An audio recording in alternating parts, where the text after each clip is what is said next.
Welcome to the Irish NFL Show's Week 13 preview, brought to you by QuinBet. Now, with due apologies to all Trisky decaphobia sufferers out there, we have no fear of the number 13 here, because Week 13 signals the feast of football, which is Thanksgiving.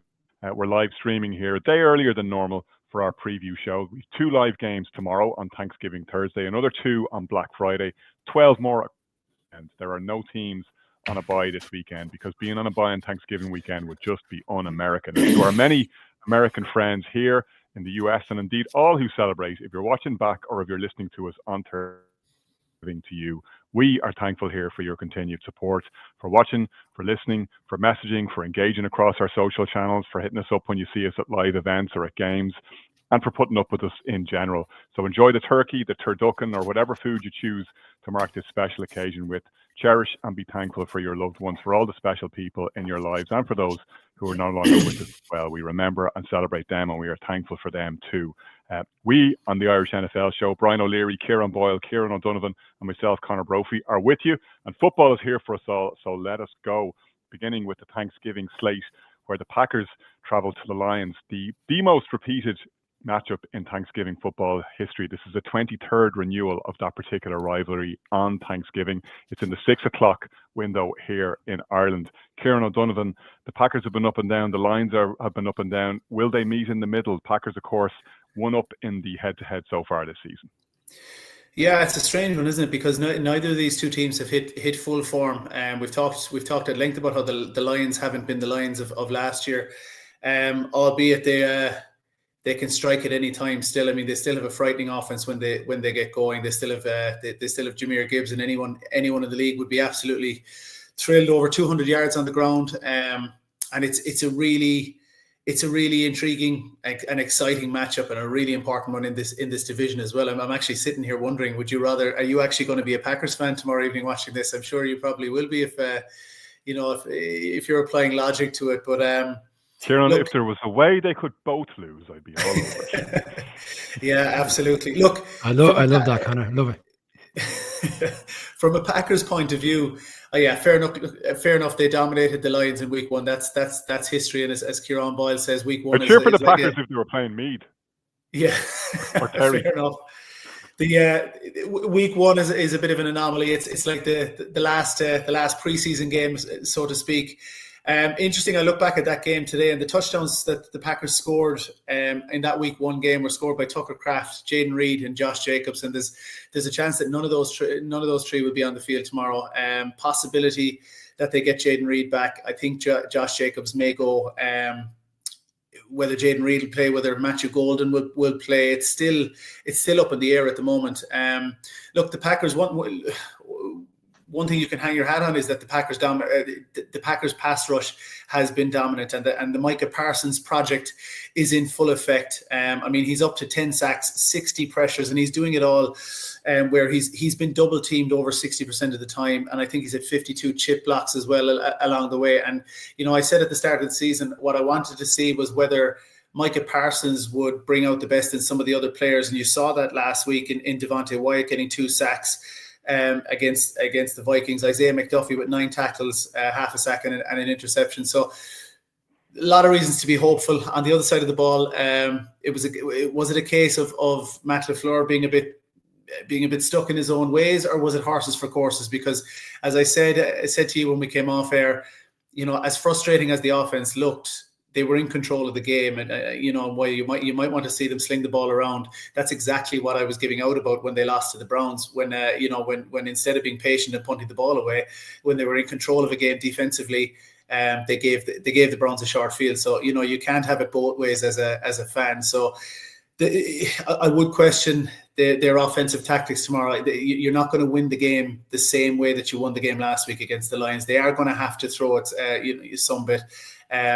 And I just would be fearful from a Packers point of view when you look back to what the Panthers did to the Packers in absolutely just suffocating them through the ground, on the ground. And if they get Jahmyr Gibbs going, it could be a long night for the Packers, and Jordan Love could be waiting a long time to touch the ball. So they're going to have to stop the run.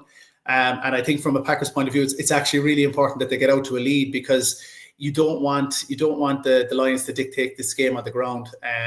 You want them to have to pass it, and then you want to put Jared Goff under pressure. That's the way the Packers can win and will win if that's to be the case tomorrow night. But as you said, as I said, the Lions they can score quick and they can score from anywhere. And and if Jameer gets going on the ground, Jared Goff can follow that up through the air to Amon-Ra and all those other weapons. Who are we picking here? Oh, sorry. Am I supposed to pick straight away? I've been over and back. 16 minutes and you didn't tell us who we were picking. I apologize. I changed my pick last minute this evening. I couldn't see for all the world. I couldn't see a Packers win all morning. And the more I thought about it, the more I was thinking about it. And listened to a bit of stuff this evening. I'm going back to the heart, and I'm going to ride with the Packers tomorrow night. Okay, interesting. I see what you did there with the Micah Parsons project, by the way. I appreciate that. It's something I like to call the Alan Parsons project. As you said, I think, and we were talking about this earlier on this week here on our Monday show, the Packers really do need to let Jordan Love cook, and getting him to hand off the ball and settling in the running game. Like Matt LaFleur seems to, as you've been saying, overthink these things, get in his own head too much. Jordan Love, as one of the guys on CBS was saying, I'm sorry, I'm forgetting who it was, so I can't attribute this quote properly. He's a volume thrower. You need to get him into rhythm and you need to let him spray the ball around a little bit. I'm not saying you go all out or go too risky, but in as much as we talked about the Seahawks being built to stop the Rams and the 49ers in the West, the Packers are built to stop the Lions. Like, that's why they traded for Micah Parsons. It's for these big games. I said it before and I stick to this. The Packers are built for big games. I think sometimes they struggle with the mediocre caliber of some of the opposition around them, and they play down to that level, which is kind of curious. But I think that's because, they're a big game hunter, and I see them showing up in this game in a big way. I think it's no secret or no coincidence that the Packers' best game of the season and best performance of the season was against the Lions. I agree with you completely, Kieran. They're not going to beat them the same way twice. Lions are going to expect that. Lions are going to have seen a lot more tape, just as much as the Packers have, and they'll be looking to decode that. But I do actually trust the Packers more in this spot. I know it's been hard to trust them at times. Frustrating, as you say, to see them lose against both the Panthers and earlier this season against the Browns, and you would have hoped by this stage they would have gotten that kind of performance out of their system. Also, of course, a relatively shaky one against the Cardinals, kept the Giants hanging around for a good bit longer than they needed to. So it has been a frustrating watch at times, but this is what they're built for. This is what they're made for. I think this defense is going to cause Jared Goff a lot of problems. I think it's exactly the type of defense that's a nightmare for Jared Goff and for the Lions. And if they're not getting a 200-plus yard game from Jahmyr Gibbs, and I fully expect them not to, I think it's going to be harder for them to get going. Factor in as well the banged-up defense that they have. They're not quite able to produce at the caliber that they would be able to with all their key personnel in place. And I think the Packers will manage to overcome the 2.5-point spread here. I think they'll win outright, and I think they will pip the Lions on Thanksgiving. Kieran? I will take Detroit Rock City. Brian? I'm with Kieran, Florida Kieran. 9 for me, tight game, field goal. Field goal type of game for me. Yeah, Lions come out the right side. Kieran Boyle, back to you for what, as Shane Brennan rightly called out earlier in this week, the old AFL-NFL rivalry game, the Dallas Derby, as it used to be of old before the Chiefs relocated and reimagined themselves and moved to Kansas City. They take on the Cowboys in Arlington. Chiefs favoured on the road, interestingly enough, against the Cowboys. Thank you, Colts, for nothing. Just when the... just when we thought the Chiefs might have one foot out of the playoffs, in come the Colts and crap the bed and show us the frauds that they are. Vanilla Vic, the bland leading the bland, and that's the Colts. That's how the Colts will end the season, I think. Flattering to deceive. I'm going to use some Wire metaphors. I mean, we all know Omar from The Wire. I mean, you come at the king, you best not miss. And the Colts weren't even the same. We will go. Oh yeah, we're gonna whistle through the burbs. I'm gonna tell you, the Colts. I mean, they weren't even the same area code. They were so far wide of hitting the Chiefs. But what they've done is give life to the Chiefs. You had the foot in the neck, up 20-9. You give them life, and now they're feeling themselves, and because the offense is starting to tick, and the defense is starting to kick. You get Pacheco, that absolute lunatic, at running back. So he's got 6 games in the season left to prove that he's still a monster. And he's going to want to make up for lost time. This is a great game. I mean, I find myself suddenly a Cowboys fan, not just last week what they did to the Eagles, but as someone who doesn't want to repeat of Chiefs Eagles in Santa Clara, I would love if the Cowboys knocked off the Chiefs on Thursday. But it's going to be one of those kind of slobber knockers where they're just going at each other. I mean, Mahomes. It's funny. I think it was mentioned earlier. This is Mahomes' first competitive game in the NFL at Cowboys Stadium. He played a couple of games with Texas Tech, but this is his first time there, soaking in the atmosphere. It'll be a playoff atmosphere. It'll be a packed house. Thanksgiving, everyone's going to be watching. It's the only game in town. But we saw what the Chiefs did at the Colts last week. They just slowly came back, and with a combination of the Colts kind of deciding not to play football and the Chiefs coming back and doing what they do, because they're in full playoff mode right now. I mean, they have 6 more games left in the season to just engage. And like I was telling Shane at the instant reaction, I think Mahomes probably has about 2 full seasons worth of playoff experience, if not more, to draw on. And this is nothing new. This is just get in the car, turn the car on, get in gear. We know what to do. This is nothing new to us. We're just going to get into playoff form, and we're just going to take each game as it comes and just win the next one in front of us.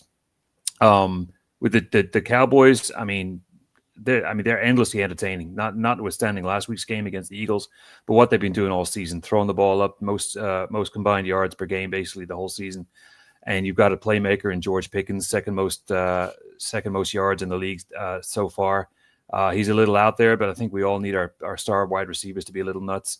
And he's proven to be a huge weapon. I mean, people forget he kept the ship afloat when CeeDee Lamb was out injured, and that's a credit to him and his ability to keep them going.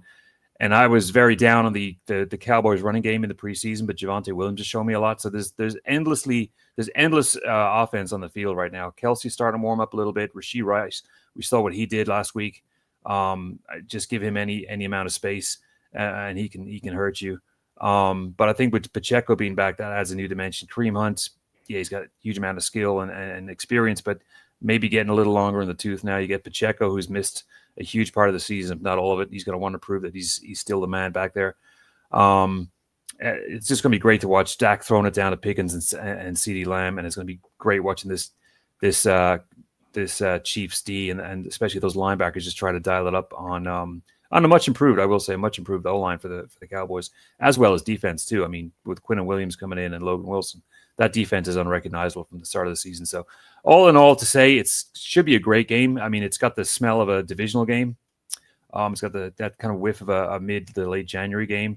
But I'm taking the Chiefs because I think what happened last week, again, thank you, Colts, for not putting the other foot on the throat.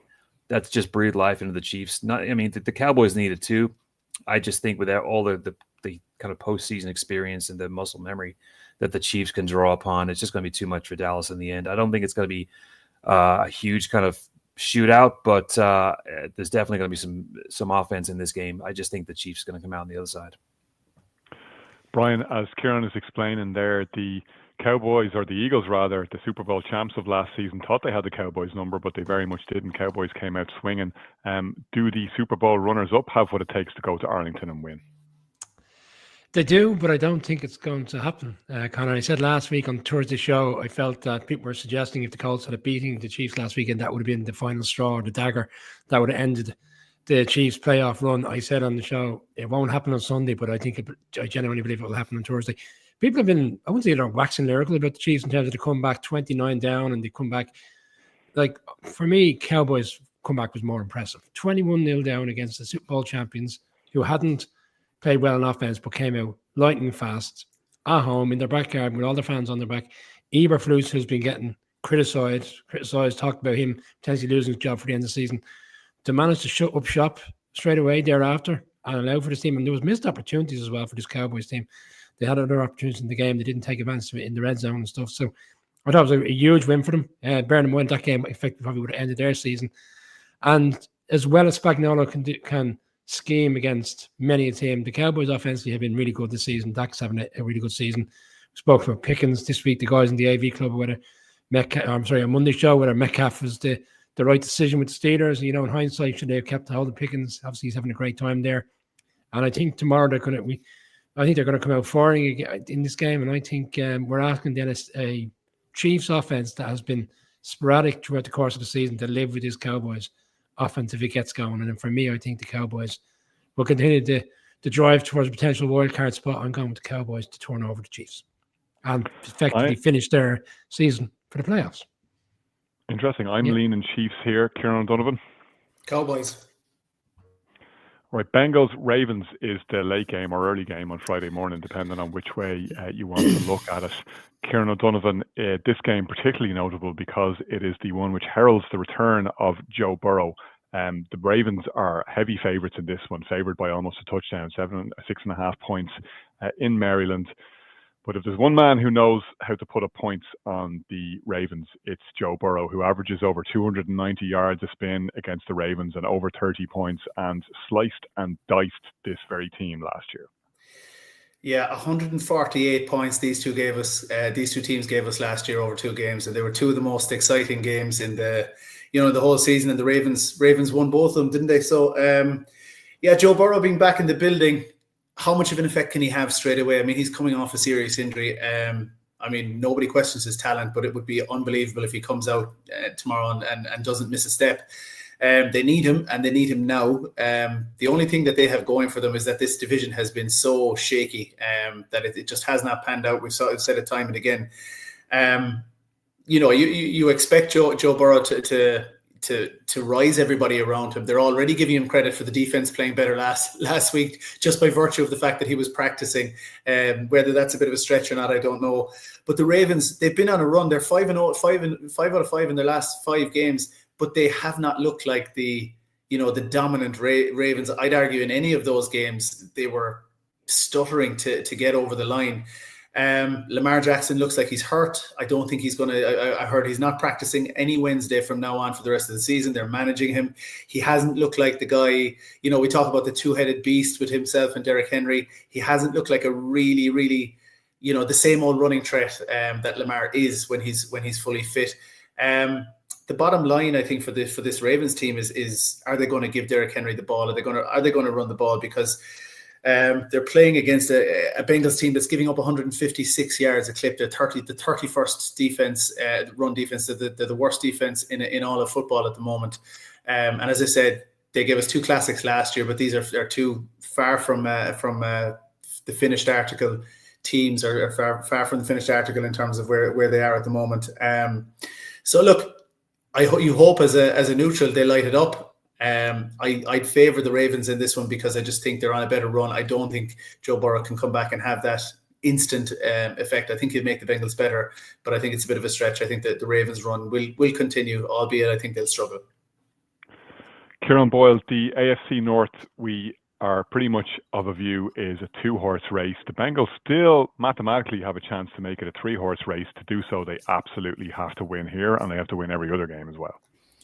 Yeah, and I mean they're bringing Burrow back, but I mean, are they really in it? I mean, it just smells of desperation a little bit. And I mean, I get it. Every win is important in the NFL, but is the long-term health of your quarterback? I mean, I know he's not being rushed back because they're saying he could have been playing last week, but do we really need to put Burrow out there for the full game? Maybe mix it up a little bit. I mean, the Bengals are decimated across the board. There's no Higgins. I mean, he's out injured. I think Trey Hendrickson is out as well. He's been ruled out. The O-line is one of the worst in the league. The defense hasn't been doing much except for battle.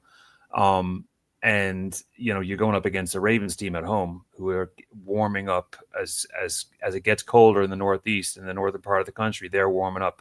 You start seeing. I know Lamar's been kind of put on a kind of a clock over the course of the week in practice, but you look around the rest of the roster who's warming up. Zay Flowers, you're hearing his name a lot more in games.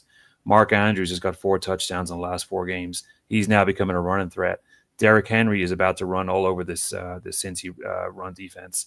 So, yeah, I mean it's a great storyline for Burrow to come back. Hopefully, he stays healthy for the rest of the season. But I just kind of question. There's a couple of quarterbacks, and we'll get to them later. I just question the logic of bringing somebody like him back, and it's going to be cold. There's cold weather coming up that part of the country. You're putting him out there. He hasn't played in a minute, and you're putting him up against the Ravens defense, who are bone-shatteringly brutal at tackling. So, I mean, the Ravens are going to win. I don't have any doubt about that. I mean, they're a 7-point favorite. They're at home. I just don't think. I mean, when you look at both sides, the Bengals don't have enough right now. It's basically Burrow and Chase against the rest of this Ravens team. Chase Brown has warmed up a little bit the last couple of weeks, but his threat is not as effective as somebody like Derrick Henry, who is just racking up numbers after numbers. He's got at least 18 carries in his last 6 games, Derrick Henry. So expect a lot of the football with him this week. And I just see that the Ravens are getting stronger. Again, this is not August and September. This is the time where you get your players healthy again. You start getting your players starting to warm up and start to hit that, preseason, that kind of postseason kind of vibe. We only have 5 weeks after this left of the season before the playoffs start. So you're going to start seeing these teams start warm up a little bit, see these players start to fire up, and I think the Ravens are primed to put up some big numbers against the Bengals this weekend and start getting that again. We talked about the Chiefs in the playoff mode. I think the Ravens are going to be in the similar situation. So I like the Ravens at home. I think it's going to be a really long day for Burrow and the Bengals. I hear you. I get all that, but it's Thanksgiving, and I'm so thankful that Joe Burrow is back. I bow to no one in my admiration for him. And if something special is going to happen on Thanksgiving, who better to deliver it? Oh, Joey, you came and you found me a turkey on my vacation away from worky. Who day? I'm going Bengals here. Kieran. Well, I'll jump in. I don't know. Connor's on something tonight. There's a compelling story. There is a compelling story with this Ravens team because they come from having one victory and to be essentially now top of the division. But I look at the schedule. They've got to go to Lambeau. They still have to play the Steelers twice. I don't think it's a foregone conclusion they'll win both those games. They're not playing at 11, which people would expect. But in this instance, I still think they'll have enough. So it's the Ravens for me.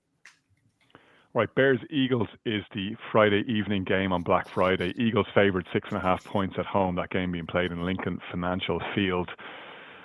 It's tempting for me to start hoping again because the Bears are on a roll. They're 8-3. They're top of the NFC North. I suspect this is the point in the season that I will look back and want to pause and rewind and just remember when it was all good, because I can still see it turning into an 8-9 season from here. So perilous is the Bears' journey from here on in. And I don't think it's going to be a good outcome for Chicago in Philadelphia. I just think the Eagles are going to be spoiling to get right after dropping that one against the Cowboys, coughing it up, as you said, Brian. Shut out in the second half, absolutely embarrassed by a Cowboys defense that couldn't stop a runny nose until this point. And much in all, as I do like a lot of what has happened with the Bears under Ben Johnson, and they have established a winning culture. And we talked about the Patriots earlier on this week and saying the Patriots have made the most of what they've got. They may not be the most talented team in the league, but they've benefited from good coaching. Bears are in a similar spot. The run game is working. The O-line is working much better. And we talked about Caleb Williams and how, despite his inaccuracy, they are going for, the analogy was the Golden State Warriors, the 3-point shooting. You need to take a lot of shots downfield, and they have been doing that. And as a result, they've been getting the payoff. Williams may be the least accurate of the top quarterbacks in the league, but he's also right tucked in there behind the best quarterbacks in the league in terms of yards per attempt. He's getting the ball downfield in clutch situations. They've done it over and over again.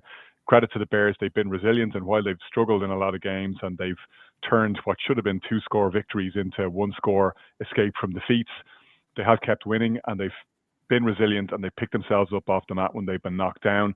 But the thing that really gives me pause for thought here, and I do think the Bears can and will get at the Eagles, and I think the Cowboys exposed a lot of the persistent flaws in that Eagles defense, which haven't properly been picked on, despite how terrifying they can be up front.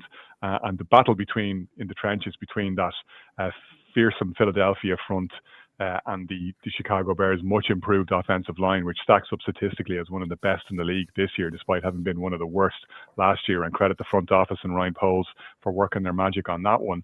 I do think that ultimately the Bears bend some more and then break, and then hopefully get a magic turnover defense is eventually going to run aground. I don't think they can continue relying on pulling out big turnovers in big spots. They are way ahead in the turnover differential, which is credit to the way they play. And it's not all fluke that they keep generating so many takeaways.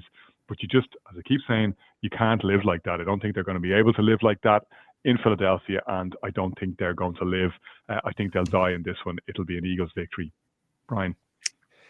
Well, first of all, I want to say we're spoiled because Friday night, 8 o'clock local time, Irish time, is a fantastic time to watch a game on a Friday night.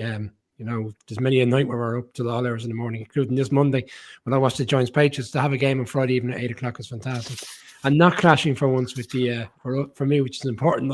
And Kieran will know well as well, the late toy show is on next week as opposed to this week because it's been clashing a couple of times.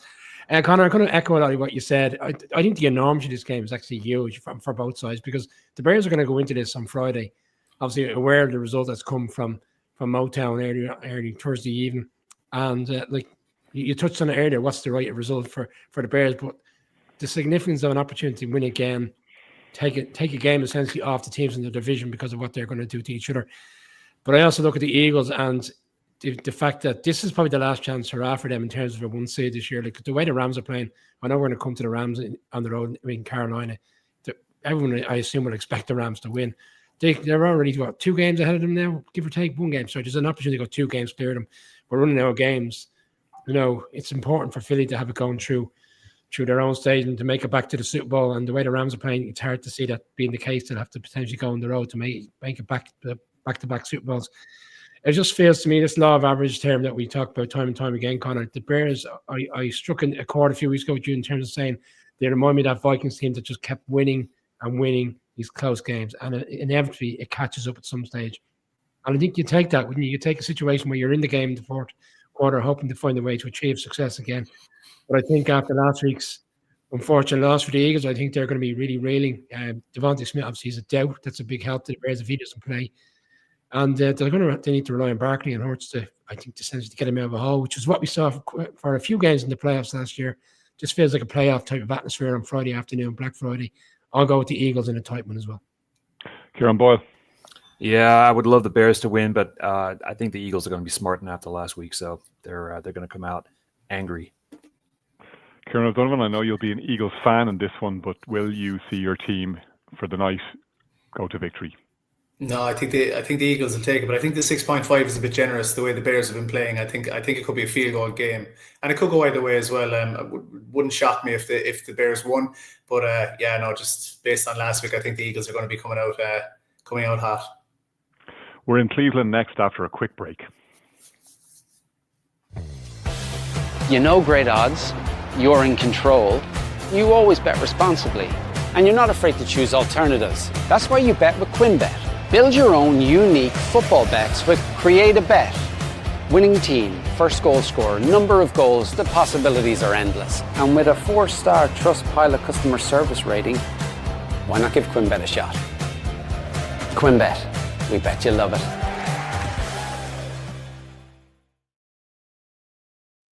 The 6 o'clock window on Sunday opens with an intriguing clash between the 49ers, who have Brock Purdy back, the Browns, who may or may not have something in Shedeur Sanders. And Kieran Boyle, this is one of the more interesting quarterback battles that we're going to see this weekend. Niners were delighted to have Brock Purdy back, and he promptly went and played like ass last weekend. So you'd hope for his sake and for their sake that it's a little bit better this time out. Yeah, he was pretty bad the other day.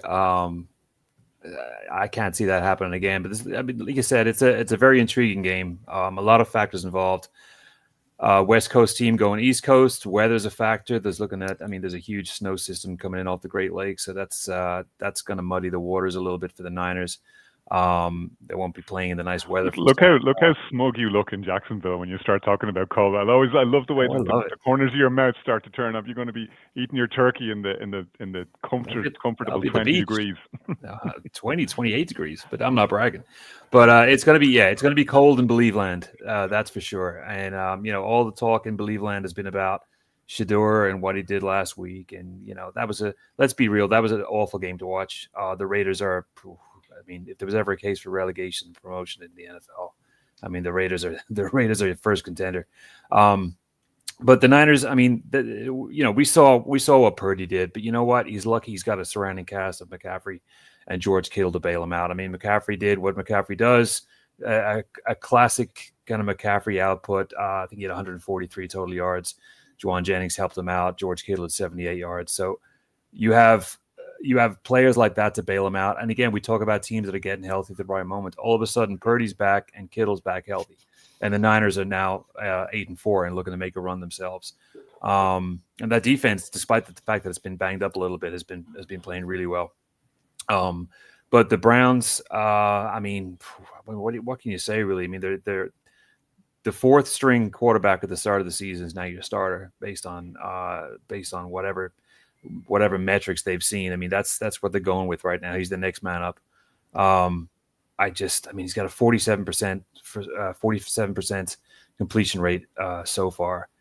Not exactly accurate the other day. I think he was 11 of 20. So, I mean, you got Quinshon Judkins, Jerry Jeudy, and that's about it. I think Isaiah Bond is out there as well. But we all know the real weapons that the Browns have, and that's the defense. I mean, Myles Garrett is just an absolute monster out there. I mean, he'll try to be teeing up on that O-line of the 49ers, but I think the Niners have too much. It's going to be really difficult conditions. It's going to be cold. They're playing at 10 a.m. their time. And that Browns defense we see week in, week out have not given up under any circumstances, despite the fact that they're 3-8. I expect a really tough outing from Sanders. I expect a lot of incompletions. I expect a couple of picks. I expect a lot of Judkins running the ball, but that's not going to be enough to get past the weapons that the 49ers have. Notwithstanding all the factors involved in playing this game on the shores of Lake Erie, I think the 49ers are going to come away with this. It's not going to be pretty, probably going to be a muddy field, and a lot of attrition, and probably a field goal to a touchdown to win it, winning margin in the end. But for me, there's too much talent in this Niners team. They, like other teams, are starting to improve as the season goes on, and I expect them to be 9-4 by the time it's all said and done on Sunday. Yeah, as you said, Kieran, the Niners could be forgiven for being dead and buried already by this stage in the season, given the adversity that they've had in front of them.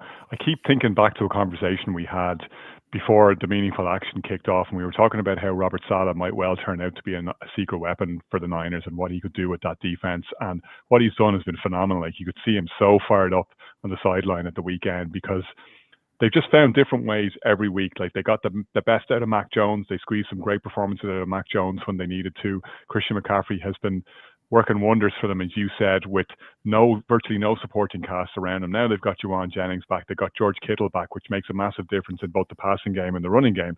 And again, it's no coincidence that Christian McCaffrey's yards per carry and his production in the running game, never mind what he's been doing in the passing game, has increased dramatically since Kittle has come back, because he supplements that offensive line. He pancakes big dudes with blocks all the time. He's so strong, so aggressive, then gives you what he gives you as an outlet for Purdy as well. 3 terrible picks for Purdy in the first half last weekend. One of the worst first half performances we've seen from a quarterback. Pulled it together in the second half, though. The defense kept him in the clinches, as you were saying, Kieran. And, you look at the Browns on the other side and you look at how their defense, despite the fact that the team is certainly not playing complementary football, has managed to put some wins on the board. Myles Garrett terrorizing people, and what a season he has had. I mean, completely wasted, though it may be. And you look at the clown show at times that you see on offense. I mean, that Jerry Jeudy clip last weekend, I don't know, he looks like he's on his way into Ballylim knee. He's got the little 2-step, and then he just gets the ball. And they're like, what are you thinking? It's just infuriating. On what was a brilliant throw from Shedeur after he escapes, scrambles, does his trademark touch intermediate to deep throw over the top, which is a lovely ball. Jeudy makes an absolute balls of it, and just too much of that happening in Cleveland. It's all gone Pete Tong there, and the Niners are going to take full advantage of that.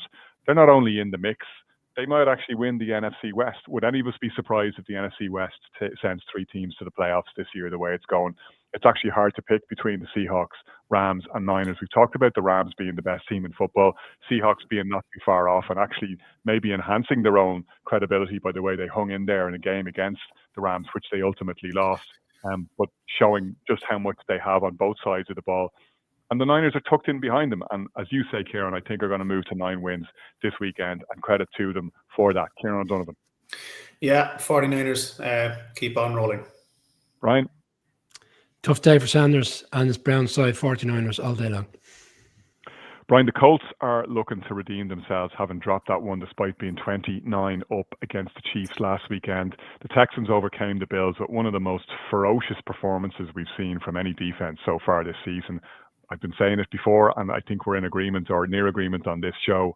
The Texans have the best defense in football. Colts have been the best statistically the best offense in football. This is a mouth-watering clash of strength on strength.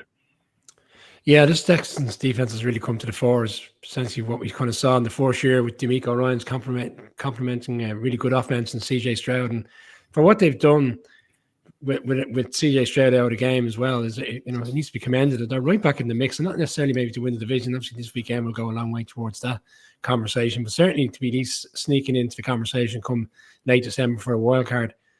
It's kind of unusual to say this, but it's hard to know what Colts are going to turn up, Connor. And this is like Kieran spoke about there. They were given the opportunity to essentially put this Chiefs team away. They're a bit lackluster in terms of the play calling. There was other head coaches who would have went on the attack, and they've been going on the attack all year long. Like, they haven't been slowing down against certain teams. But yet last weekend, I don't know, it was mind games just got into them. And it feels like that kind of game here. This needs one that they need to get over the line and get back to what they've been doing successfully over the course of the season. But can Daniel Jones right the wrongs of last week? And to a certain extent, some of his throws were a bit erratic. That's kind of struck me as when we were going to this game. I just felt Daniel Jones this season, as well as he's played in 2 games where he's gone on the road. I know this is a home game, but when he's gone on the road in Pittsburgh, in KC, the enormity of those big occasions, it's got to him. He's thrown picks. He didn't, and he was inconsistent last weekend. And you wonder if he's going to be able to put it all together this weekend. I will lean Colts. I think Jonathan Taylor at home in particular this season has been a breath of fresh air. And I think he's the kind of guy that will come out on Sunday, 2-3 touchdown type of game for him. They just do enough to squeak by this Texans team, which is right now is a great story for the league, great story for the fan base in that division. It looked like it was all Colts all day long. Colts, but like it just feels like this team are going to be, it's a one and done type of feeling about this, but maybe they can address that and get back on track. It's a Colts win for me, but I'm not comfortable about it. Kieran O'Donovan, if this game had been played 4 or 5 weeks ago, I would have found it very easy to pick it, and it's credit to both what the Texans have done in the intervening period and also discredit to what the Colts have done in the intervening period that I find it much harder. How do you see it? Yeah, I agree with both of you completely. This has turned into a much more difficult game to call. The Texans, along with the Cowboys, are 2 of the teams that are kind of heating up, and could actually prove a big stumbling block for a lot of teams. We talk about the Chiefs. I think the Texans have the Chiefs to play as well. So I mean, if they can get a win over the Colts, they'll be a very dangerous prospect for the Chiefs as well. So there's a lot riding on the outcome of this game. I think the Colts have built up too much of a cushion in the division. I think they're going to win the division, and I think they're going to get to the playoffs. Win or lose not win or lose, but this game is a big. It's a dress rehearsal for the playoffs. It's what can Daniel Jones prove to the world that he can do when he's on the back foot, because the 2 things that you talked about, the losses to the Chiefs and to the Steelers, they were 2 defenses who put Daniel Jones under pressure, put him on the back foot, and he looked far less composed than he has throughout the rest of the season. And the Texans are going to do that. So I mean, you mentioned that they're the number 1 defense in the league. They're going to get him. They're going to have him under pressure all day long. A big Jonathan Taylor game can help that out massively. Then you get your quick ball out to Jonathan Taylor. And open up the whole offense for the Colts. But I don't think a loss kills the Colts' chance to go to the playoffs or to win the division, anything like that. But what it's going to do is it's going to start killing confidence, and it's going to start creating doubt within the locker room and doubt about Daniel Jones, and and making them, as you said, Brian, make them feel like much of a more one and done team. I do think they actually get over the line as well this weekend, and I think they'll overcome it. But it could be a really close one again, just based on the nature of the way that defense is playing. And I'm not too sure, is CJ Stroud likely to play? Is he? I was trying to find out his status today, whether it's Davis Mills or CJ Stroud. But it's another. If CJ Stroud does come back, and if and when he does come back, he's a lot to prove as well, because Davis. I'm not saying Davis Mills is a better quarterback, but they've managed to win without him. So they're going to need to win with him if he is back. Brian, a quick point from you before we make our picks. Yeah, I'm still not getting away from my selection at the start of the season. I had the Jags win this division, and despite all the frailties of this team and over the course of the last few weeks, they're still finding ways to get over the line in these games. And they still have to play the Colts twice, home and away in December, huge games. It's like this game in a way helps them as well. It benefits them. And I think they'll be lurking in the background. I think they're still, despite all the conversations and discussion of some of the fans, I still think the Jags are well within this race. I have got the Colts winning this one. I'm not feeling massively confident about that. Kieran Boyle. I love what the Texans have been doing the last couple of weeks. I love how the defense has been just doing the thing, and I admire the work that some of those rookie wide receivers have been doing, Higgins and Jalen Noel. However, I think it's just going to fall short against the Colts to win. It's to Florida we go, to Tampa indeed, where the Bucs are at home, Kieran O'Donovan, and a serious doubt over whether Baker Mayfield will start this game. Mixed reports coming out of Bucs training there, which will affect greatly, I guess, how Vegas is seeing this, because the Bucs are 2.5-point favorites as it is, which is tighter than you'd expect given who they're playing. Big question mark heading into this one, but based on what we know, how do you see it panning out? Well, it's Brissett is out as well. Am I right in saying that? Is it the third string quarterback, Keaton Slovis, is starting for the Cardinals? So, I mean, you've got a third string quarterback for Arizona, no James Conner, the 25th rushing offense. It's very hard to see the Cardinals generating anything. But again, you've got a banged up Bucs team. You know, Teddy Bridgewater, if he is playing, he's no bum. I think there is still hope for Baker. They got good news. From the scans and from all the tests that were done, so I don't think he's ruled out for the weekend, and they could get Bucky Irving back as well. You look at the Bucs schedule; they've got the Cardinals, the Saints, the Falcons, the Panthers, the Dolphins, and the Panthers. They have the Panthers to play twice, and we've talked about this division being, getting eerily close. This is a game that they have to win. Look, they've got the divisional games can be funny. Saints, Falcons, you never know what's going to pop up there. The Dolphins, as we said, we've called them frisky early on this week. But this is a game that they have to win. I think this should be the easiest win on the rest of their schedule. Even though, look, the Saints, Falcons, I mean, it's not the hardest schedule in the running, but having those two games against the Panthers looming, they need to rack up a couple of these wins, and I think they'll do that. Yeah, I think that Rams game last weekend showed us a lot of things in Tampa in sharp relief. They can only beat what's out there around them, and they haven't had to go particularly hard to win the NFC South over the past couple of seasons, and they should be home and hosed by this stage, to your point. And the fact that it's still potentially up for grabs says a lot about both their injuries and also maybe the difficulties in the schedule, because of course you finish top of the division, you end up being matched against division winners the next year when you do those outside of the division you're matched up with games to fill in the rest of the schedule. I think they've suffered as a result of that, and the Rams game last weekend was a perfect example of that. They just absolutely ran into a buzzsaw, caught the Rams just as they're rounding into perfect form and making their own run for the tape for the playoffs. The Bucs in this one, though, are matched up against a team that, is all but heading for Cancun at this point. And I imagine that Jonathan Gannon could be heading for a payoff and sitting on a beach himself for the next couple of years, the way this season has gone. It just hasn't worked out for them at all. They don't know what they've got. They don't know what they haven't got. We'll see which of their players are going to be on the block. I suspect they might be heading for a rebuild, and the Bucs will hasten them towards that particular fate as they will win this weekend, in my view. Kieran Boyle. Yeah, Tampa way more. Even with those injuries they've got way more talent, especially on offense. Brian?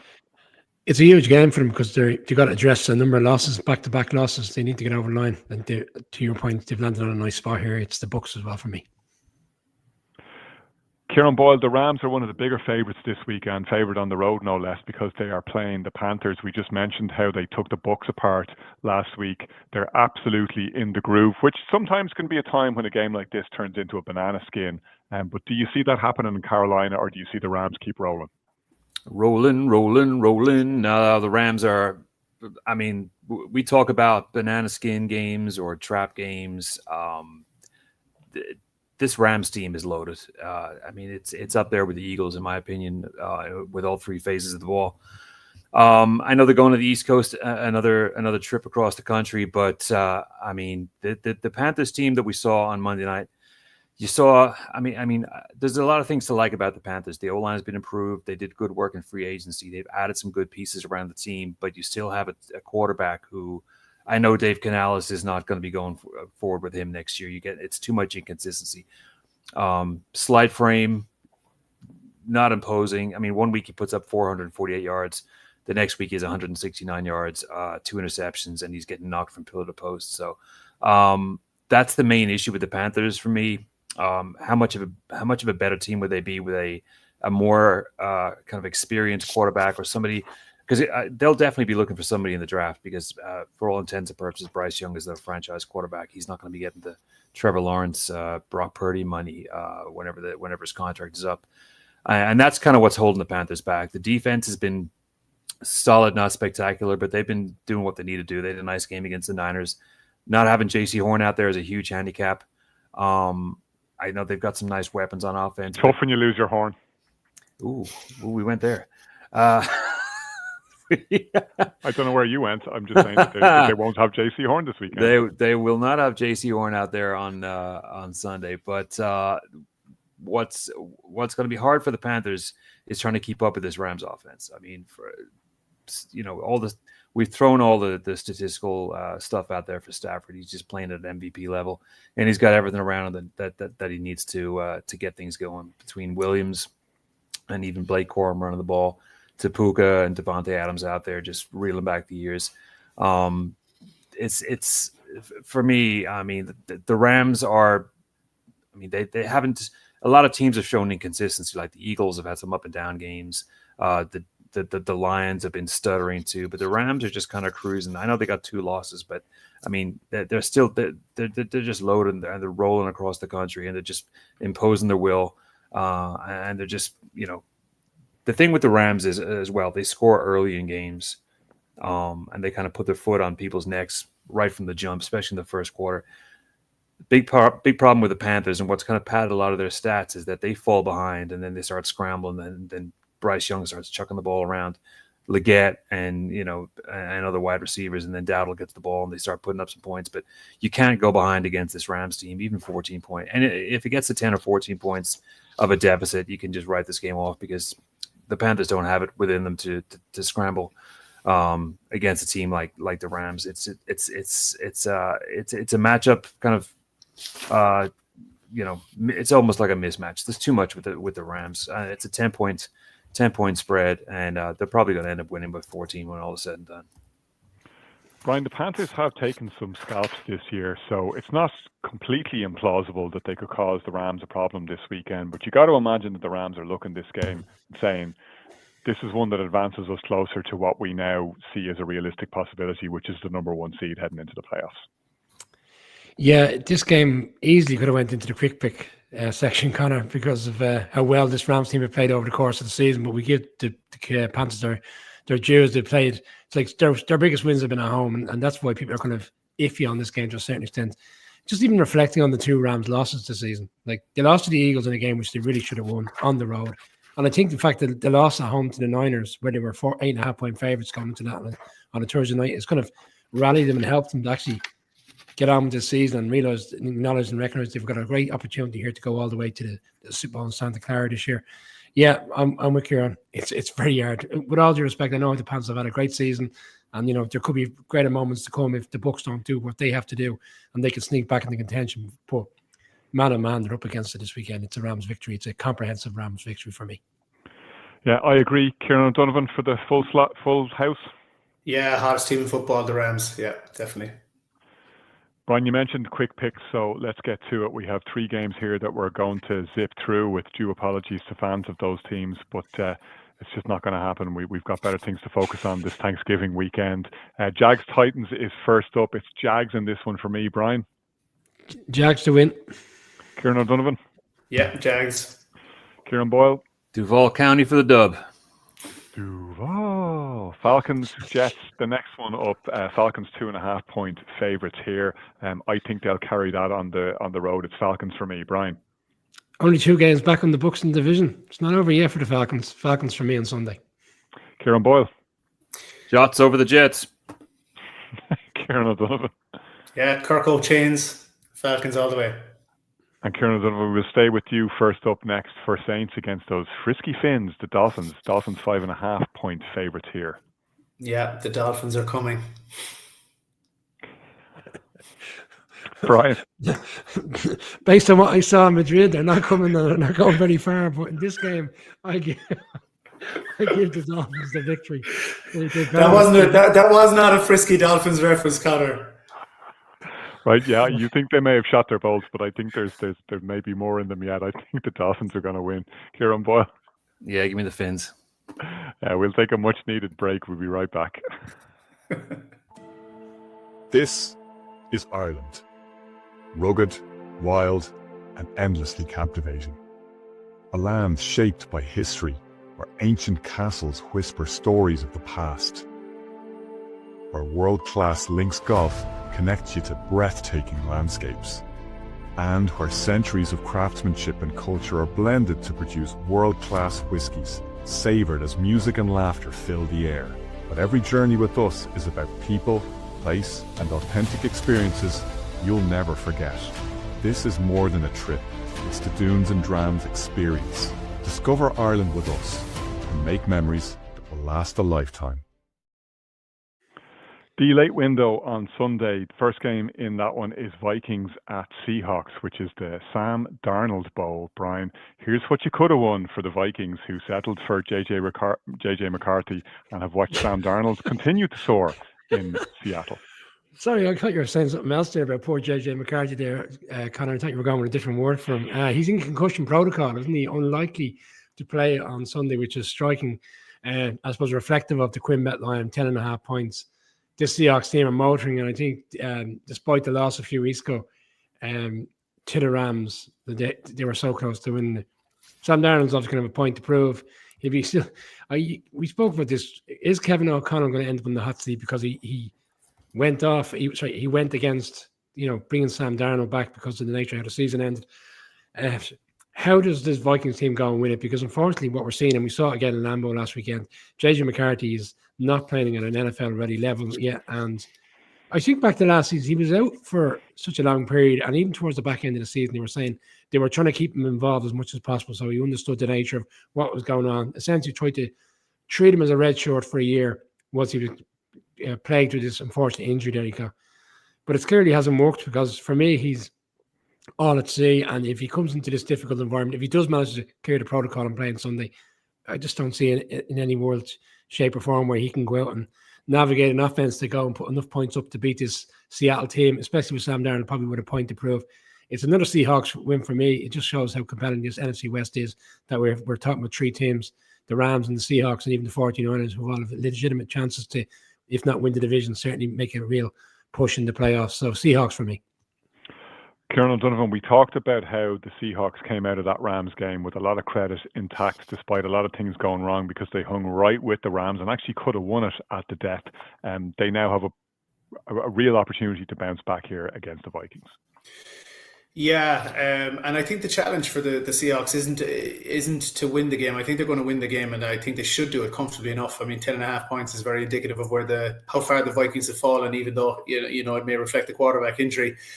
A lot of people might say they'd be better, or they'd be better off without JJ McCarthy, and is it Max Brosmer is slated to start. But what the Seahawks need to do is stop turning the ball over. They're second in the league in turning the ball over. They've turned the ball over 20 times, second only to the Vikings, who've turned it over 21 times. So Sam Darnold has come out and he said we need to stop turning the ball over. You'd argue he needs to stop throwing interceptions. And again, kind of like Daniel Jones, I think they're going to win this game, and I think they're going to win next week. They've got the Falcons next week, but then they've got a couple of tricky games in the run-in, so they got to get over the line. They got to get to that, get themselves into the dance, and maybe see how the Rams go and see whether they can push to actually win the division. But it's preparation time now for the playoffs. We saw Sam Darnold; he got there last year. He had a poor finish to the regular season, and then it was one and done when they had been rolling through the regular season. So the Seahawks have been doing everything right this season, and that's probably the biggest question as to whether Darnold could lead them on a run. They're one of the best teams in football, one of the most complete teams in football. I think they'll take the Vikings. They should take the Vikings handy this weekend, but as I said, they have to. And the Vikings, they've after an excellent season last year, they've kind of turned into the basement team in the NFC North quite quickly. And Kevin O'Connell has a lot of thinking to do in the off season, because I don't think they're going to feature much longer. Yeah, I agree. I think a lot of sellers regret in Minnesota. I can't see Seattle doing anything other than putting a beat down on the Vikings this weekend. Kieran Boyle.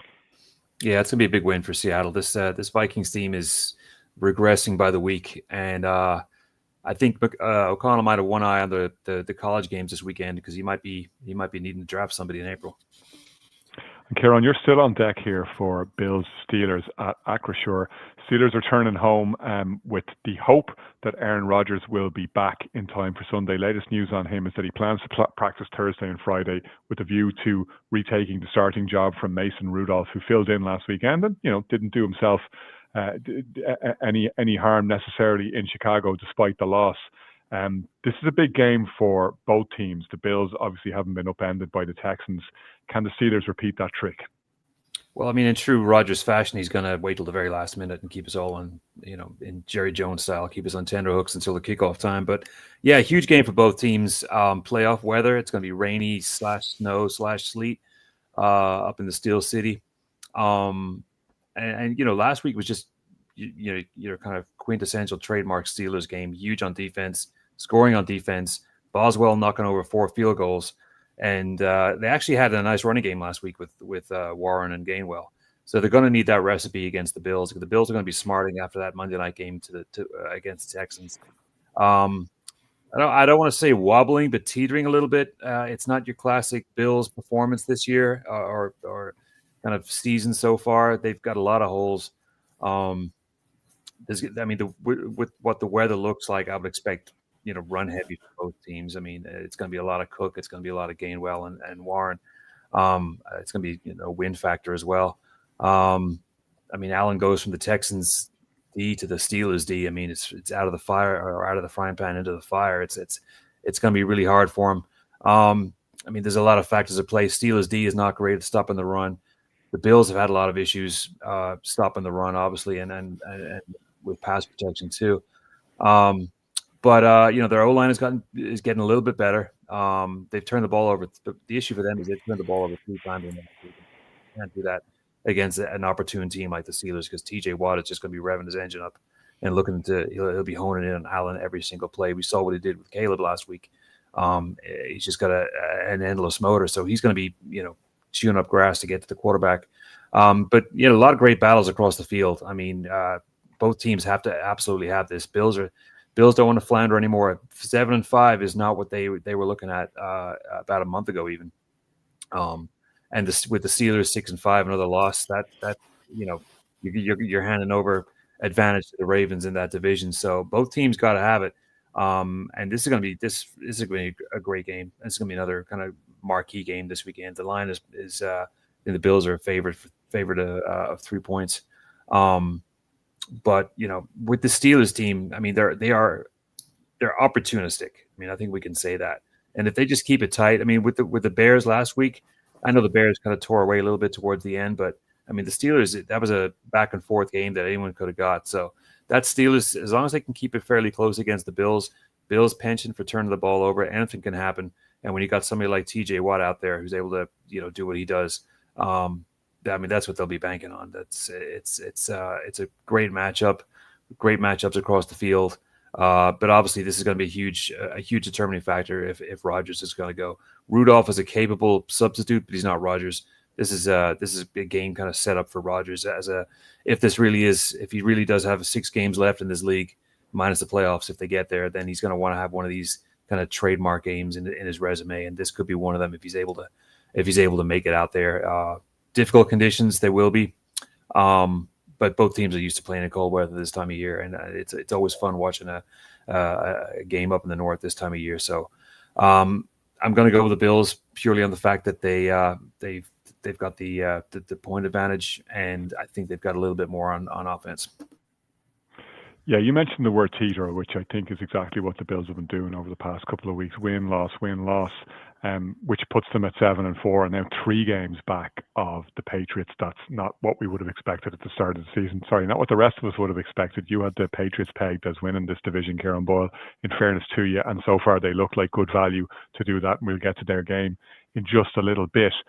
I'm tempted to say that the Bills are doing just what they've done the last few seasons, which is there's always a relatively rough patch, and then they come together and they realize that they have enough talent and they're coached well enough to just plow their way through the schedule. They finish the season strong, they roar into the playoffs, and they get it done.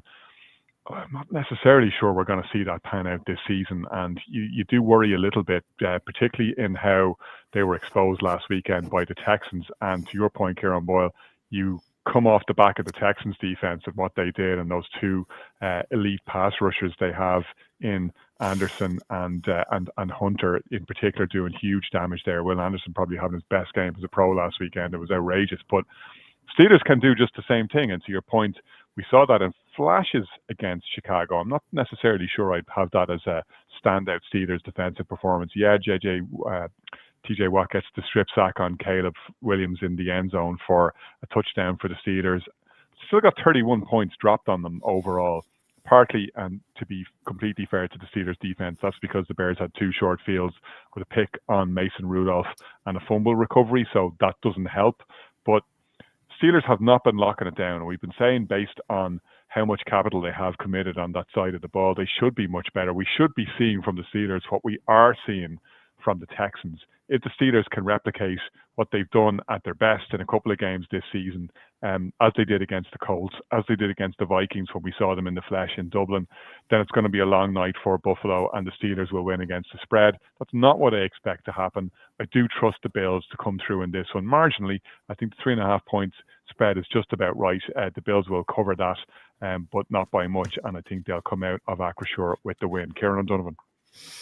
Yeah, I picked the Bills, but I had the Steelers down on the sheet at one point. I kind of flip-flopped. It's hard to trust the Bills at the moment, but I think it's a game they have to have, and I think they'll just about get over the line. Brian. 2025's fraud squad. Stick the Bills in there. Steelers for me.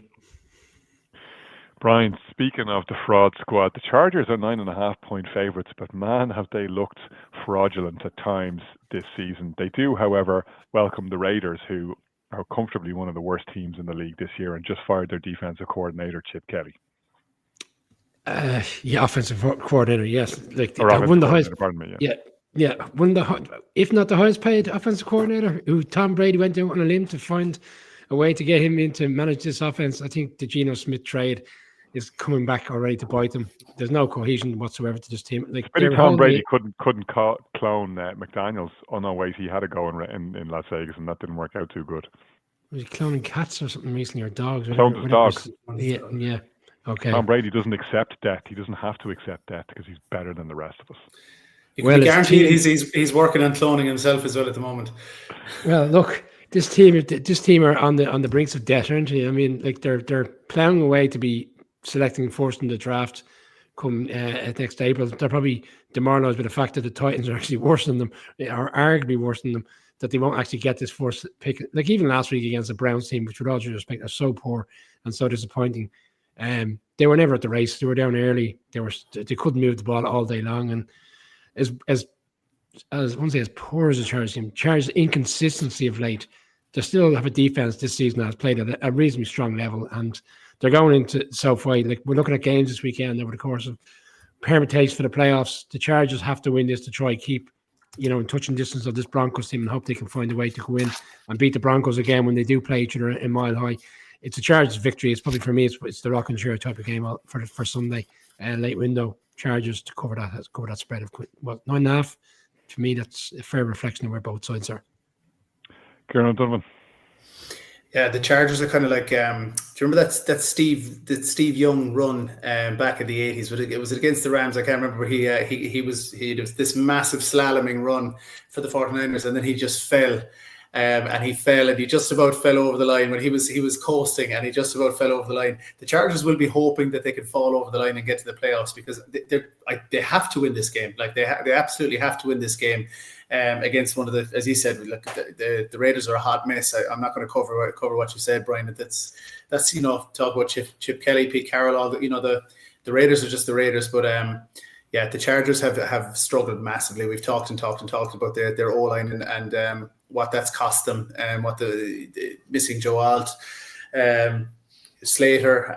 We've talked about it. But they've got the Eagles, Chiefs, Cowboys, Texans, and Broncos to finish. A win will get them to 8 this weekend. What do you need? 10, 11 to be comfortable to get into the playoffs. Can you see them taking another 3 after that? You know, I came into this season as one of the biggest Chargers fans. I think the biggest Chargers fan on the team here, but yeah, it's hard to be hopeful at the moment. With the way the season is panning out, with the way the Chiefs are coming and the Broncos are comfortable, so it's a game that they have to win. I think they will win, but it could be a lot bleaker in the weeks to come for the Chargers. Kieran Boyle. Chargers have way too much. They're going to win this game. Yeah, I agree with you, Kieran O'Donovan. The Chargers have been massively disappointing. Not helped by those injuries across the O-line, which I think has really undermined what they've been trying to do. But that's not the only excuse they have. They just haven't been good enough, but they will be good enough to beat the Raiders this weekend, because you don't have to be that good, unfortunately, from the Raiders' perspective, to beat them. Sunday Night Football sees the Broncos travel to Maryland to play the Commanders. Kieran Boyle, myself and Brian were lucky enough, he uses the word lucky advisedly, to see the Commanders in Madrid a couple of weeks ago. We saw Marcus Mariota in the flesh, and we expect to see the flesh stripped from Mariota's bones by that Broncos pass rush this weekend. Are we wrong? No, and I think it's not a coincidence this game is put on Sunday night, because I think by the end of the weekend, everyone's going to be full of football, and they'll be like, all right, I'm out. Because I don't think the Broncos are going to have much trouble with this Commanders team. I mean, this talk of Jaden Daniels playing, I talked about Joe Burrow, the question mark about him coming back. I don't know why they're bringing him back. I mean, he's got to. Why would you bring back Jaden Daniels against the most fearsome pass rush in the league? It makes zero sense. I mean, the kid is fragile enough as it is. He's listed as at 210. Now we saw the kid Washington from Steelers, who was listed at 2. I'd say the animal you're putting in the oven on Thanksgiving will be bigger than that. Yeah. The kid Daniels. Oh man, yeah, the kid Daniels is not 210. I'll tell you that much. He may be 6'3" or 4", whatever he's listed, but he is not 210. He's got that Bryce Young frame, hell of a quarterback, but his elbow was mangled, and you're bringing him back against Hufanga and Zach Allen and Dre Greenlaw, Jaquan McMillan. Like I don't get the logic here. Yes, again, like with the Burrow thing, a win is a win, but I mean this Commanders team is beat up all over the place. I know that they're going to get McLaurin back. Maybe that's the reason why they're going to put him out there, but across the board, this Commanders team has just been decimated by injuries and poor performances. They kind of put all the chips in with remember this guy, Krosky Merritt? Remember all the hype about him at the start of the season? He's tailed off the last month, maybe more than that. I mean, the last 4 games, he's got 28, 30, 38, and 25 yards with no touchdowns. They're putting him more in the back burner, and they're pushing in on Chris Rodriguez, who's been the flavor of the month there. So that's about all they have. They got Zach Ertz out there, who's defying time and continues to make catches out there. But this Commanders team is a shell of what was out there last year, and the Broncos are going to just snooze them to death, because this offense from the Broncos is a tough watch. Bo Nix has got a huge amount of talent and a huge amount of upside, but we talk about teams that the defense is the calling card. We talk about the Browns, the Browns kind of calling card is their D, and it's the same with the Broncos. I mean, they struggle to score.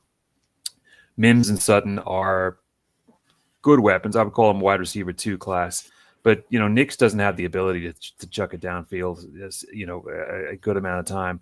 They just don't have that deep threat. They've got a nice little run game, but the defense is what wins it for them. And they're just loaded with talent across the board there. And I really do worry about what's going to happen to Daniels if they play him. I mean, they're just the Broncos are starting to, they could go to 10-2, so they want to have a great record. If anybody is not going to take the foot off the gas, it's going to be Sean Payton. He's going to take every opportunity to stomp your face in and to put his foot on the throat. So the offense, the only saving grace for the Commanders really is the fact that the Broncos have only won by 3 points in the last 3 games. They really have struggled on offense. It's going to be a tough watch. I think that they're a 7-point favorite. I can't see much offense in this game at all. This is all the makings of a 13-10, like a 15 or a 16-13 kind of game. So I don't think there's any doubt that the Broncos are going to win.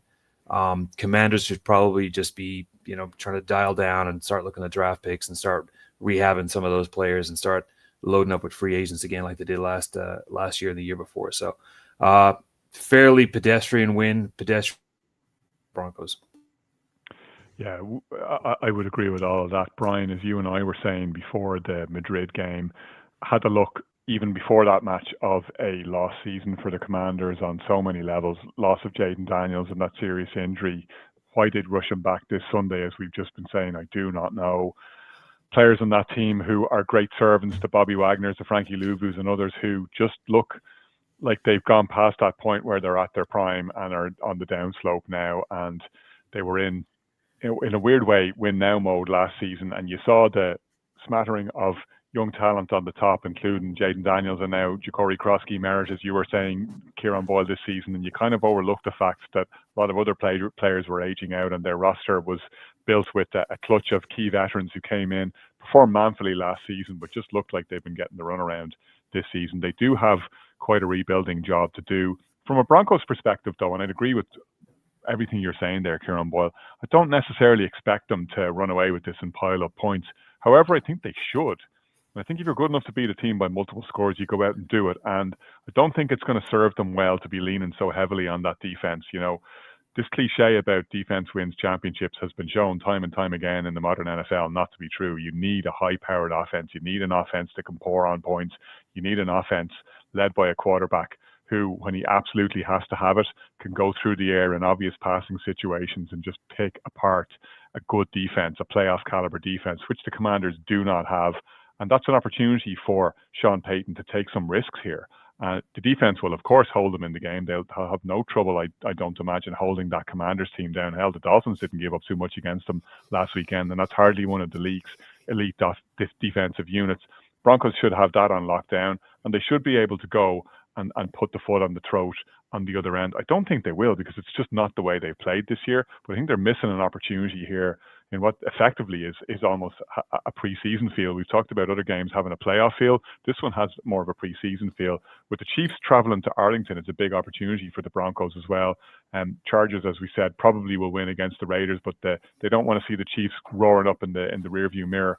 Not only should they win this one, they need to pile on the points. I don't think they will, but I think they'll comfortably cover what they have put in front of them as a 6.5 point spread. Kieran Donovan. Yeah, Broncos. Let's ride. Brian. Why is Jayden Daniels playing? Prime time, they don't want the place saturated with Broncos fans and orange everywhere. I say the owner wants some kind of respectability in terms of fan base that will drive fans in to watch Daniels. That's the only reason. Broncos.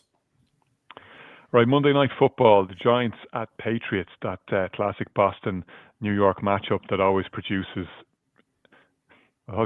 fireworks, no matter what sport it's in. Let's be fair. Brian O'Leary, Patriots are heavy favourites at home. 7.5 points they're expected to clean up here. But the Giants, it doesn't always work out the way you want it to, but they produce entertaining results along the way.